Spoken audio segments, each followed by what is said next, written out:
Hello friends, and welcome back to this course titled as British Poetry. Friends, we are on Unit 13 discussing T.S. Eliot's very famous poem, The Love Song of J. Alfred Prufrock. This is a poem which talks about, let's say, satire, allusion, disillusionment, defragmentation, etc. In today's 30 minutes lecture, we will be, let's say, talking about the concept of allusion in the poetry of T.S. Eliot. So, what will be the outcome of this lecture? You would be able to establish the select poem as a prototype of many allusions. Yes, friends, this is right. The poem is a prototype. There are many allusions which are created through this poem, and as soon as, let's say, you read about them, we will discuss them in the class, in today's class, by giving the reference of the quotations from the poem. And through that you will understand that what this term allusion means and how T.S. Eliot's poetry is the masterpiece of such allusions at the time of modern movement, modernist movement. So, let us now begin discussion on this topic, allusion in poetry. The majority of the modernist works are replete with allusions, an expression which enables the writers to encapsulate the entire theme, mood, feeling and plot of those other stories with just one word or phrase. Friends, what is the meaning of this word allusion? Basically, it is connecting the story of the poet with the story of, let's say, the stories written by predecessors, past writers.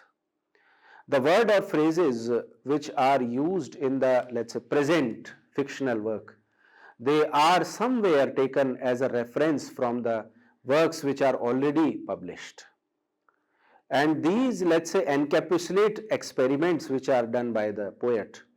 They are, let's say, discussing the entire theme, mood, feeling or plot of, let's say, the stories which are somehow related to the other works as well. And friends, this was the technique of writing at the time of, let's say, modernist movement. The modern writers, they used to, let's say, they used to experiment in this way. But this is, please do not consider it as a mimicry. Mimicry is something different, okay? So, allusion is taking references and then, let's say, manipulating them according to poet's own preferences. Eliot also used allusions extravagantly in his poem, The Love Song of J. Alfred Prufrock, which heightened the symbolic as well as the ironic mode of expression. So friends, this use of allusions, it creates a symbolic impact also, it creates a ironic impact also in the poem.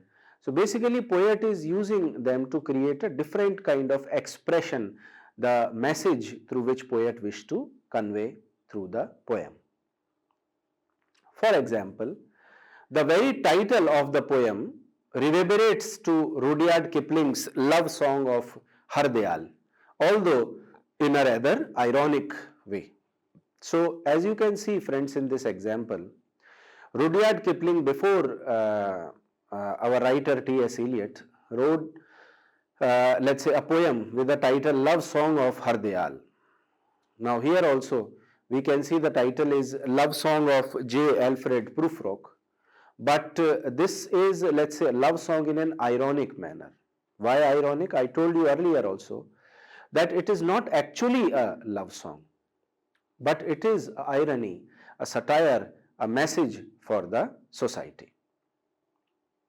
While Kipling's poem is a typical love song expressing an Englishman's passion and love for his Indian lover, Eliot's poem is a mockery of the love song, portraying the protagonist's many failed attempts to courting women.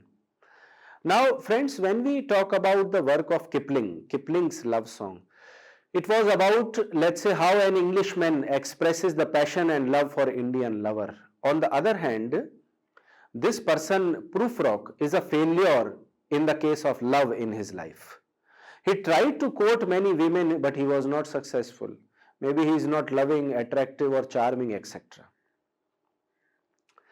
Eliot starts the poem with an epigraph drawn from the 27th canto of Dante's Inferno to suggest the theme of secrecy. So again, friends, Eliot was, let's say, master of using many allusions, like he has used in the poem Wasteland as well. He begins here the poem taking the allusion of 27th canto of Dante's work Inferno, which talks about the, let's say, theme of secrecy. The epigraph refers to a meeting in which Gludo da Monteferro speaks with the sense of secrecy to Dante, just as Prufrock speaks with a sense of secrecy to you, mentioned in the poem's first line. So friends, in Inferno also we get such reference of talking secretly between two people. In the same way, here Prufrock is also talking secretly to the readers. And let us read the line and understand how, let's say, Eliot is trying to elude the past reference. And I quote from the poem, "Let us go then, you and I, when the evening is spread out against the sky, like a patient athrized upon a table." So now you see the very different kind of things are clubbed together here. When you read the first and the second line, you will, let's say, believe that Prufrock is talking to you or maybe to any lady to spend a beautiful evening. And then he says that the evening is spread out against the sky. So it is a romantic kind of image. But suddenly Eliot compares the spreading of evening in the sky with the, let's say, the spreading of patient's body on the table. When the patient is lying down on the table in the hospital, the body is very loose.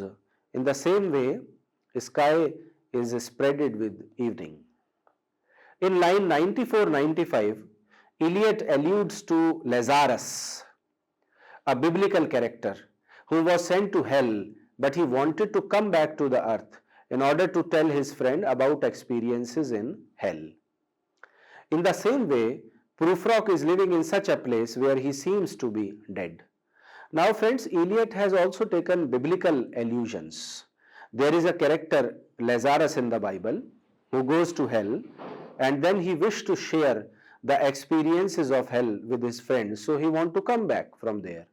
In the same way, Prufrock is also living at a place which seems to be like hell, and he seems to be dead when Prufrock says these lines in the poem, "I am Lazarus, come from the dead, come back to tell you all, I shall tell you all." So Prufrock says that he is Lazarus. He is just like, his life is just like a dead person, and he wished to share his experiences with everyone else. Eliot repetitively refers to Michelangelo to portray the boring nature of social event where no one really cares what is being said, pointlessly mingling among themselves while they try to figure out interesting bit of conversation to mention. Now friends, Eliot was not a very, let's say, he himself was not a very social kind of person, and he believed that just like Marcangelo, one of the earlier characters, portray the boring nature of social events, Eliot is also trying to portray that when people meet at a, let's say, social gathering, they are very artificial in their behavior. They are not natural. So whatever they are saying, it is just mingling of useless things, pointless things with each other. And this is mentioned by Eliot in the poem through the lines, "In the room the women come and go, talking of Michelangelo." So women in a room, they are coming and going and they are talking to each other like a Marcangelo. Marcangelo means at a social gathering, these women are talking in a useless manner, without any point, just for the sake of formality, just for the sake of talking to another person. These women are talking. There is no use, let's say there is no purpose behind these discussions. In line 111 to 119, Prufrock considers himself to be Prince Hamlet, the title character from Shakespeare's Hamlet. However, soon he declares that he does not have the potentialities of Hamlet and that he is more of a side character like Polonius, who could be confused for a fool who appears in the scene or two. Now, friends, this line suggests that Prufrock is very underconfident. Initially, he considers himself as Hamlet, and later he says that he do not have the capabilities of Hamlet. Potentiality is the energy which Hamlet has, and then he thinks that he is Polonius. Polonius is a side character, minor character, and often confused as a fool. Fool means a person who is good for nothing and introduced in the let's say story just to entertain in between of the tragedy. So in the same way, let's say Eliot also believes that this character Prufrock is living like a side actor in his life. He has no achievements in his life. He is living a useless life. And these are the lines which where, let's say, this character Prufrock is considering himself initially as Hamlet and thereafter as Polonius. "No, I am not Prince Hamlet, nor was meant to be. Am an attendant lord, one that will do, to swell the progress, start a scene or two, advise the prince, no doubt an easy tool." So, Prufrock says, he says that I am not Prince Hamlet and I don't mean to be Prince Hamlet. I am just like an attendant whose work is to, let's say, help in the progressing of scenes at one place or another place. My work is just to advise the prince. I am an easy tool for the life. He further says, differential, glad to be of use, politic, cautious and meticulous, full of high sentence, but the bit abstruse. So, this person, this character, he says that, let's say, he is differential, glad to be of use. He says that he is just, let's say, acting like a character which is glad to be politic, cautious and meticulous. Meticulous means he is cautious, he is meticulous, he is full of high sentences but a bit obtuse. It means the high sentences had no value. At times indeed almost ridiculous, he is habituate of speaking such ridiculous sentences, and at times he behaves like a fool in the, let's say, story. The allusions in the poem also helped create a definite contrast of Prufrock from other novel characters. Friends, we see that through allusions, Prufrock is compared and contrasted with the, let's say, other different characters. The lines below are in allusion to Andrew Marvell's To His Coy Mistress. And then we have a line which is taken from the poem Andrew Marvell's To His Coy Mistress. And in this allusion, Eliot says, there will be time to prepare a face to meet the faces that you meet. So, you have ample time to prepare the faces, to meet the faces that you meet. It means you are always, let's say, making your face in an artificial manner. You are behaving hypocritically. You are not natural. Your face expressions are always artificial.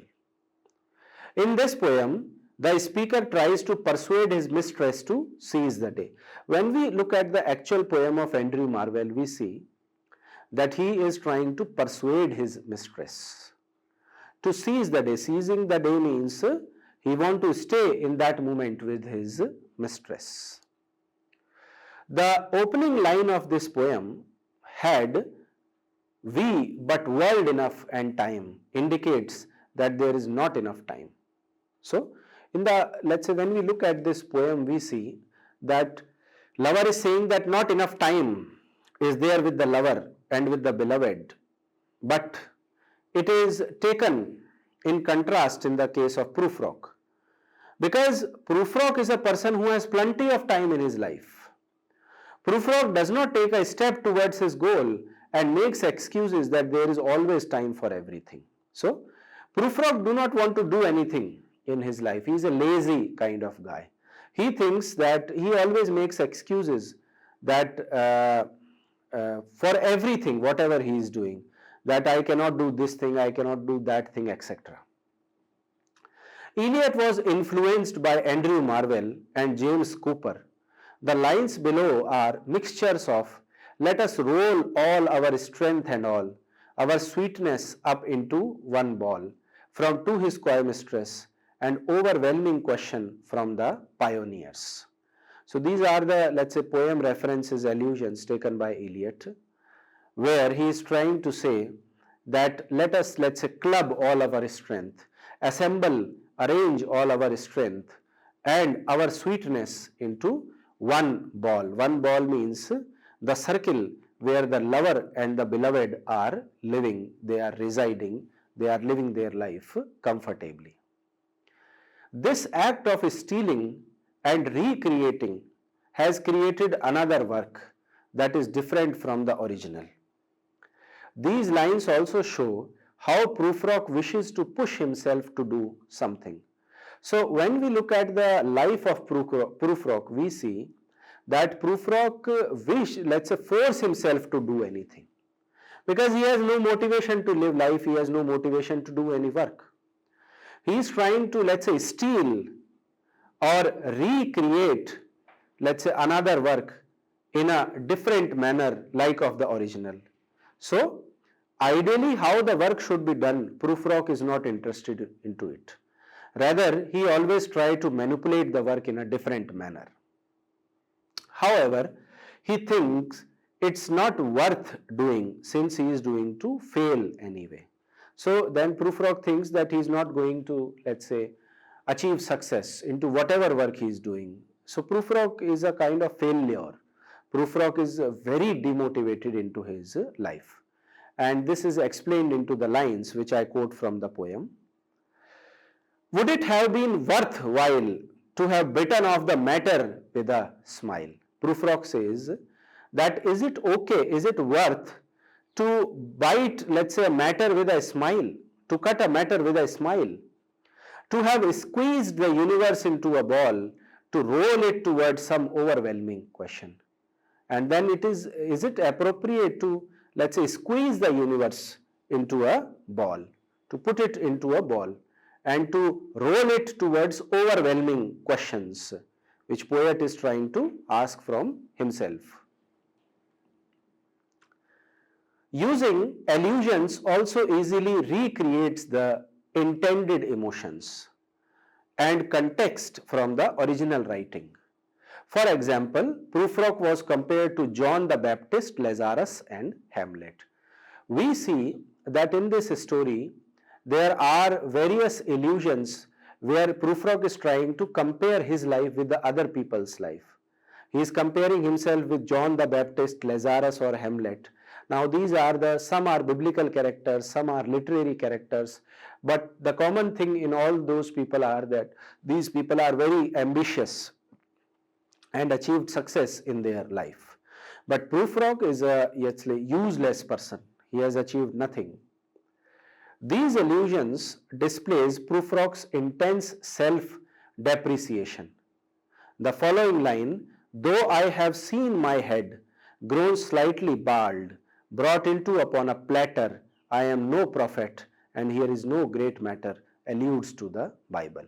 And then there are allusions from the Bible as well, where Prufrock is commenting on his own age. He says that his hair is going bald. Bald means he is losing hair. He is getting old. Yet he cannot, let's say, talk like a prophet. Prophet means a person who talks in a very sensible, wisely manner. Prufrock says that he has no such knowledge. He cannot talk in a, let's say, such prophet manner. There is nothing great which he has achieved in his life. So this reference is taken from the Bible. John the Baptist is a prophet whose head was cut off and served as a prize. Now again friends, this is a let's say biblical reference. There was a character John the Baptist, and he was a prophet, a wise prophet. And like it happens with the wise people, the head of that person was cut off and it was served as a prize. However, unlike John the Baptist, even when his head is cut off, he thinks that it cannot be even considered as a prize, for he feels insignificant. So, Prufrock feels that even his head has no value. Even if he die for someone, there is nobody who is going to let's say care for him. So his life is a waste. He is a waste, and whatever he has achieved in his life is useless. The lines to say, I am Lazarus, come from the dead, come back to tell you all, I shall tell you all, alludes to Bible. And then we have seen that there are references where Prufrock is trying to compare his life with the life of Lazarus. He thinks that he is living in a, let's say, he is living in a evil society. He is living in hell, and he wished to tell his friends about his hell life. Lazarus is a figure in the Bible who came back from the dead. This relates to Prufrock as he feels dead. The feeling of being lifeless makes him question if being lively or vigorous is worth it. So basically Prufrock in this poem is trying to question himself that he should die or he should let's say live alive, because his life is meaningless. Basically this poem is a comment on the let's say meaninglessness of life. There is a kind of disillusionment in the life of Prufrock. So he is, let's say, being lively or vigorous in his life, and he thinks that even if he, let's say, end his life to help some person, he is not going to achieve anything from that. So friends, with the help of various allusions, maybe it was is of Hamlet or John the Baptist, or it is of Lazarus, or the poet has taken references from the poem of Collins or Cooper.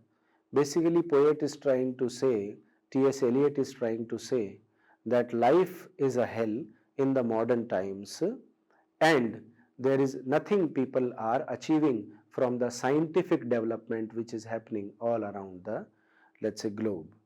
Now you have to understand friends that it is one of the earliest poems of Eliot, and Eliot was in a war situation. There was a Second World War which about to happen, and all the, let's say, countries of the world, they were in a let's say chaos and disturbance, and Eliot was looking at all those things. The scientific development for the people was the, let's say, development of weapons and technology through which one country can defeat another country. So the purpose of the technology was completely, let's say, wasted at the time of Eliot. Eliot sees that technology must be used for the benefit of the let's say humanity, but actually the countries and the merchants were using it for their own benefit. So getting and let's say getting and spending, they lay waste our time. This is a line from, let's say, Wordsworth's poem, and I am using it as an allusion to explain what Eliot has to, let's say about the disillusionment of the modern society in which he is living. That is all for today. Thank you for listening.